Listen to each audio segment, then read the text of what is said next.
you check the children? Show a little match sometimes. Hi, I'm Chucky. Wanna play? Sometimes.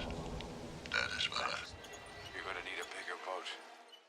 What's up, everyone? Welcome back to the Horror Show. I'm Cecil Laird, and I'm here to review the brand new entry into the now fan favorite franchise called Terrifier 3. That's right, this is the third installment of this series, although it is the fourth outing for Art the Clown, I believe, because he was featured as a character in one of the shorts in the original All Hallows Eve. I don't think he made a return in All Hallows Eve 2, so yeah, it was All Hallows Eve and then Terrifier 1, Terrifier 2, and Terrifier 3. And Terrifier 3 is now the first one to get a wide theatrical release right out of the gate. Terrifier 2 was released in theaters, but it was originally released for one weekend, and then it did so well that they kept it in theaters for about 4 weeks, if I'm not mistaken, maybe 5. All in all, that Terrifier 2 cost anywhere from $250,000 to $500,000. Like, they crowdfunded $250,000, but I heard that there was some funding otherwise. It sounds like there's a cat outside getting hit by Art. Good lord, don't know what that was. And Terrifier 2 ended up making, I think, over $15 million total. So it was pretty much a shoo-in that Terrifier 3 was going to get made. It was made very rapidly, and now here we are in 2024 with Terrifier 3 during the Halloween season, but Terrifier 3 is a Christmas slasher movie. So we're getting it a little bit early, a la Black Christmas in 1974 being released in Halloween season instead of during the Christmas season. And there is a Black Christmas homage in this film. It's actually combined with an Amityville homage, it seems like. But yeah, so let's get into this one. Now, just so you know, I have been a fan of this Terrifier franchise. There's been some varying opinions on this series here on the channel. I liked both of the first two movies. Robert didn't like the first one, but did like the second one quite a lot. I'm not sure what Fuego thought about the other two. I can't quite remember, but Fuego was actually supposed to join me for this review, and then I don't know.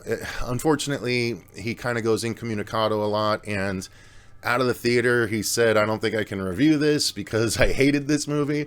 And I was like, well, I think that would make for a good discussion. What do you think? Hello? And he stops communicating after a certain point, a lot of times, unfortunately. So I'm here to do it myself, but if you're curious, Fuego hated this.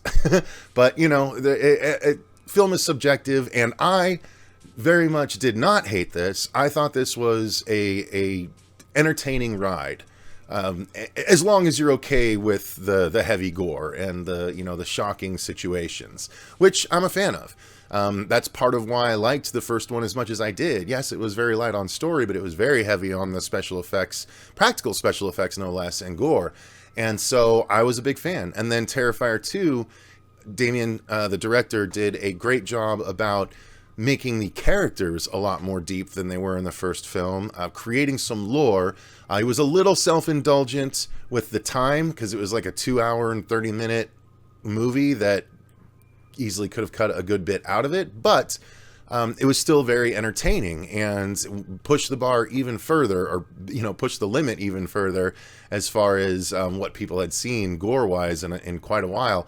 And so here we are with Terrifier 3 now. This one had a $2 million budget, and as I record this, the Thursday night preview shows alone, which are mostly just, I think, 8 o'clock and 10 o'clock shows, at least here in Arizona, but the Thursday preview nights alone across the country made $2.5 million. So it already made its budget back on the first night, the preview night, no less, not even the official release date. So it's inevitable that we're going to get a 4. It's also very apparent by the end of this movie that we're going to get a 4. And I think they already said they're going to do a 5 as well. I can see this going for quite a while. Art just continues to get more and more popular. I'm quite a big fan of Art as a slasher. I think David Howard Thornton does a wonderful job as the character. He's, silent, flamboyant killer that has a ton of personality, but doesn't say anything. So I've liked the character since then, and I continue to enjoy his outings into the world. And so Terrifier 3 picks up basically 5 years after Terrifier 2. We do get a bit of a follow-up in that immediate timeline, and then we jump to 5 years later, where Sienna and her brother are trying to find their way back to normal lives still. Sienna is still very much traumatized by the events of the second film. So is her brother, but he's off trying to start college life and all that. So he's a bit less in the picture than in this one than he was in the second one.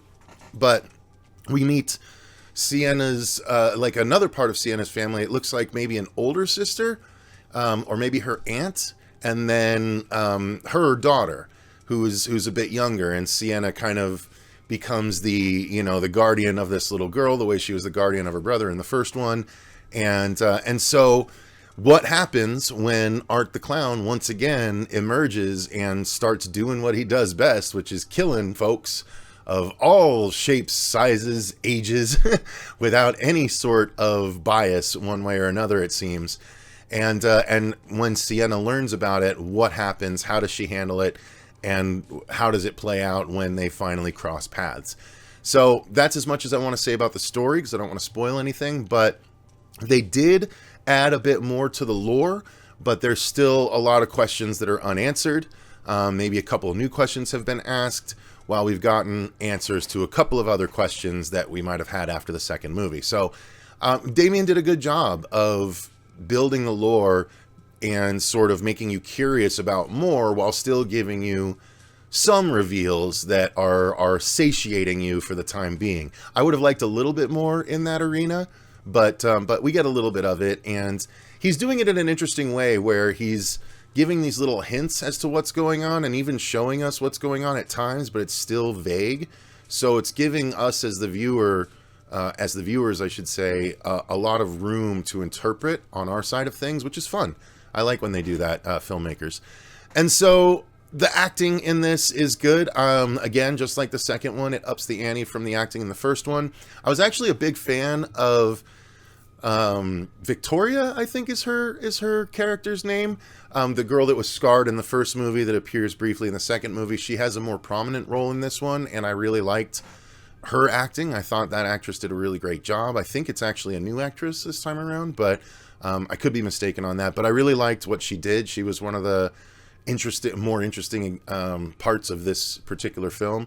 Art obviously was great as usual, full of personality and absolute terrifying mirth, appropriately so. And so they were great.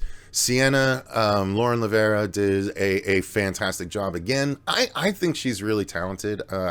I'm excited to see her in more and more. And then the rest of her family is fine. I didn't really blow me away, but it certainly didn't take me out of the movie. So everyone did their jobs very well. So yeah, I enjoyed the acting. There wasn't anything that really was like, or anything like that. So yeah, good job on that front. Filmmaking wise, I feel like Damien is improving with every movie. I think he's getting better and better. Not that the first one was bad filmmaking wise, but he's doing a bit more. He's changing things up a little bit. He's trying to make some interesting decisions cinematography wise, and I think it's successful. I think it's not like Kristopher Nolan camera tricks and things like that, obviously, but it's very well done, very accomplished for a slasher film. So as far as the sound design and the score, I actually quite liked both. The sound design is very important in a slasher like this, a gory slasher, because sound creates impact a lot of times, especially when the impact itself isn't on camera, and you still get the ooh when you hear sounds, even if you're not seeing them, when they're done very well. And I feel like the gore sound effects, the chop sound effects, the squishy sound effects are all very, very good in this one, and that definitely helps to sell the nastiness of a slasher like this. The gore itself, again, a standout. I don't think they use CG in any part of this movie. I think that's one of the things that Damien is pretty proud of. I could be wrong. Maybe they do use CG enhancements here and there, but I believe for the most part, this is all practical gore, and I think Damien does all of it himself, or at least he heads up the team that does it, but I think it might all be him, and there was plenty of it in this one. lots of gushing blood, lots of axe wounds and good stuff like that, amongst others. Lots of dismembered body parts, lots of body parts in this film, more so very much than the other ones, but very, very effective. And one particular collection of body parts is really rough. It's really rough, and it's going to catch some people off guard, I think, but it definitely sells the nastiness of Art the Clown for sure. So yeah, all of that is good, and quite frankly, I hesitate to say too much more, because I think it's a fun thing for everyone to experience on their own. This is a bloody disgusting thing. This is a Screambox thing, but I don't know if it's going to go directly to Screambox. I think it'll probably eventually make it to other platforms as well, like the other ones have. But yeah, this is worth your time to go see, especially if you want to go see it with a crowd. I recommend you do so. I mean, based on that Thursday performance and seeing how some people are saying, I got to go back and see it immediately, it's going to have word of mouth. It's going to have legs. I'm going to predict that this is going to make over 40 million. I might be wrong. It might just make 30, but I guarantee that this is going to have legs, and this is going to carry through for the next few weeks. And I would not be surprised if it reaches over $40 million on a $2 million budget. And fantastic for horror filmmakers, because some of us have some ideas that would work very well for this sort of audience. So, we'll see what happens on that front to see what else emerges. But yeah, I think this is a fun time. This is worth your time to go and see. Like I said, especially with an opening weekend crowd, you'll get all the cringe and all the cheers and jeers that you want in a film like this with an opening crowd. So I say go and check it out. Like I said, Fuego was not a fan. I don't know what the reasons are. It would have been nice to find out those reasons, but here we are, and I'm giving my opinion, and these movies are made for a horror fan like me, and I enjoy them. And so, yeah, I think this was a good time, and I am excited to see what else we get in this Terrifier franchise. Look, my phone's even trying to say, yep, that's the correct opinion. So, so thanks very much for watching, you guys. Thank you to all of our patrons for supporting the channel the way that you do. All right, enough. Please let me know in the comments down below if you've seen it, what you thought of the film, and I'd be very curious to know y'all's thoughts. Until next time, I've been Cecil Laird, and remember, stay terrified.